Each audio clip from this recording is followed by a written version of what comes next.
Hey everyone, it's Mr. Anderson. We're in Chapter 2. This is the second little addendum that we're adding to Section 2.1.1, and it's about functions. And in a non-COVID setting, we would have had this kind of wrapped up and covered in Chapter 1, but given some of the setbacks and things that we had to endure during this pandemic, we are throwing this in at this time because you're going to start to run into this idea of what a function is and which all linear equations are. All the equations in the linear family are functions. And so you're going to, how to put it, you're going to see this over and over again, and I want you not to be confused by it. So let's talk about this. You can see right here, if you want to go and refer to some of these things that I'm going to be discussing right now, where I got a lot of these pictures and information from. But a function is kind of the way we'll use it is a fancy word mathematically to describe a rule, a relationship between two different things. And those two different things are going to be inputs and outputs. Now, generically, we refer to those things as x's and y, and that works perfectly for us because we're going to start getting into this linear relationship, and some of you know what this is, right? You know that this is the y equals mx plus b form, the slope-intercept form, and that is a function. That is a linear function. In fact, it's super popular in pre-algebra and algebra courses, but in order for this to be a function, every possible input needs to have an output, right? It needs to have a unique output. And there's only that, and I use the word unique, there's only that one relationship for that input value. So what this is saying is that if these are our collections of inputs, then each one of these inputs goes to a unique output. When I say unique, here's what it's not allowing. Like this little blue dot down here at the bottom, it's saying that can't go to two different yellow dots. Okay, that would be in violation of our idea or concept of a function, right?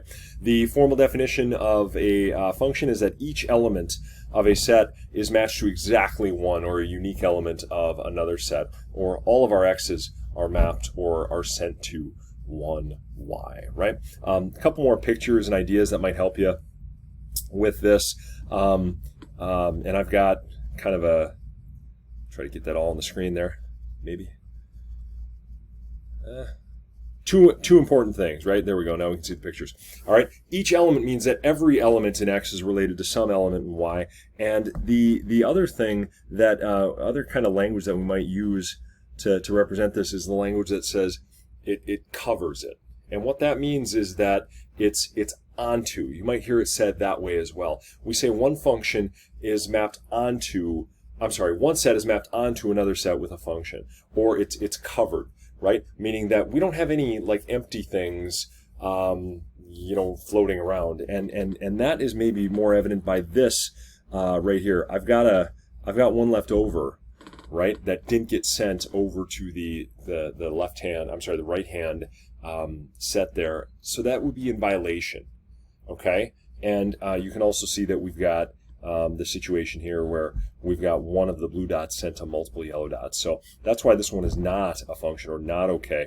Over here, you can see we've got two blue dots sent to the same yellow dot. That is fine because each one of those blue dots has a unique output. It happens to be the same yellow dot, but it is okay. A blue dot is not being sent to multiple yellow dots. That would make this in violation, okay?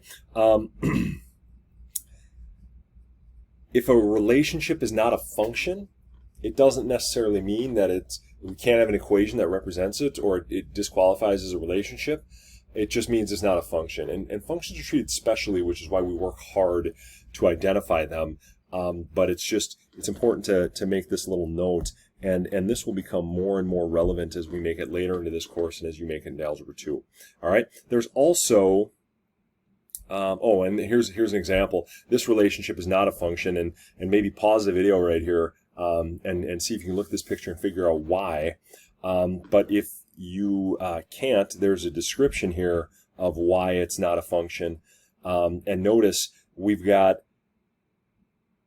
3 and 4 that are not sent to any items over on the other side. We also have, of course, 5 being sent to multiple items on the other side. So that's in violation.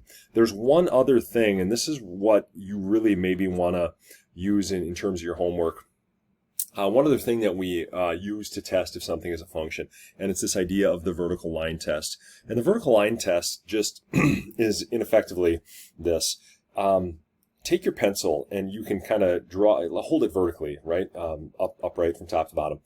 And if you can take that pencil and slide it over a graph and it ever touches at 2 or more spots anywhere on the graph, you've got a graphical representation of a non-function, meaning that graph is in violation of our function rule, because we would have one x value mapped to multiple y values.